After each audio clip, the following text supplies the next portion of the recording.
Core isn't just crunches, all right? Yeah, you can lay down on the ground, you can do little crunches, and that is gonna help your core a little bit, or planks if you've heard of those. Planks don't have to be up on your toes, they can also be elevated. So you can start on the wall, but then you can also just start by taking those legs out and using a chair. And over time, you're gonna be able to go further out, keep your shoulders over your wrists, further out, then maybe you'll go down to your second lowest stair, and then maybe your lowest stair, and maybe eventually down to your knees and on the floor. Those are all progressions. It doesn't have to be just one way. All right. This little guy here is a TRX. Now we have pretty fancy ones here. They're anchored into the wall, but there are ones you can buy for home that actually go over a door jamb.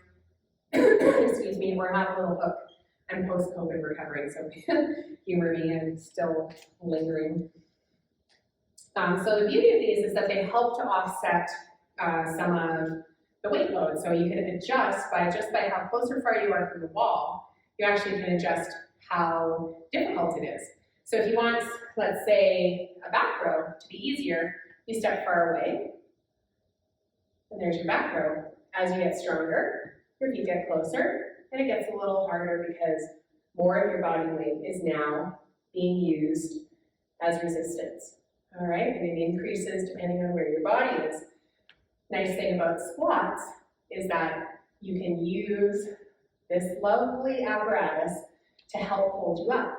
And so sometimes this allows you to actually get further down than you could with even assisted into a chair, or like I was showing you on the leg squat, right? So you can use this for all sorts of different exercises. You can do bicep curls, you can do chest presses, all right? You can do triceps. There are tons of different things you can do with it. Again, depending on price point, they are, in the world of gym equipment, they aren't that bad, but if you ever are able to get access to one, they are pretty nice. The last thing I want to talk to you about is cardio. So in some way, we can improve our heart health and our lung health and overall health, and especially with inflammatory conditions. It can help with reducing inflammation. To do a little cardio. So the typical ones are walking, biking, the elliptical, swimming at the pool. But other ones that I wanted to show you are as simple as going up and down your stairs in your house. All of them are just one, up and off that bottom stair. If you can't go all the way up on the stair yet, and that's a little too hard on some joints, toe taps up onto that bottom stair, and you just get faster as they get easier, right? So then you're slowly going to be able to build up some cardio in your own home without even needing anything other than a stair.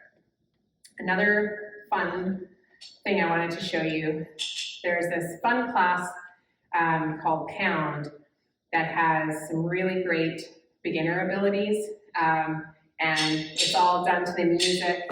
Sometimes you can use a chair instead of going all the way to the floor. So when you get advanced, you'll come from the top right down and hit the floor, but they'll add a chair to the class to help to reduce the distance that you need to go to tap the floor. So it's a small squat, and then over time you're going to be able to go lower. So Pound is a pretty fun class.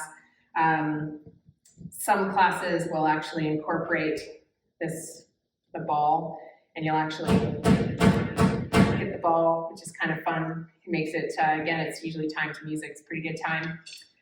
Those are able to be found, and again, online, you can probably find something there too. We'd always love you to come to the gym I teach at, but I know that not all of you even live here. So those are great tools. And just a reminder about this little ball, again, it can actually be a little more comfortable to sit on than a chair. So if you have access to one, it's a bonus. And you can do tons of exercises with them as well that modify for difficulty, including some cardio. Last thing I want to say is that, like I'd already mentioned 100 times, I think, setbacks are inevitable. And sometimes you're just gonna have a bad day. And you're gonna think you have this plan and you're not gonna get it done.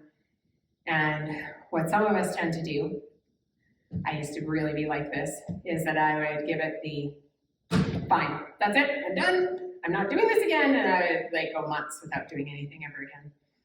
And I heard a saying, and I've held on to it, and I repeat it to myself when I get into those situations, and really, this is how it goes. If you got a flat tire, you wouldn't go and slash the other 3. You'd fix the tire. So forgive yourself, you got a flat. You had a bad day, an unplanned day. Something didn't go as you wanted. Maybe something didn't feel as great as you thought it was gonna feel. Maybe you flared when you weren't expecting to and it interrupted some plans. Don't slash the other 3 tires, all right? Pick back up when you're ready.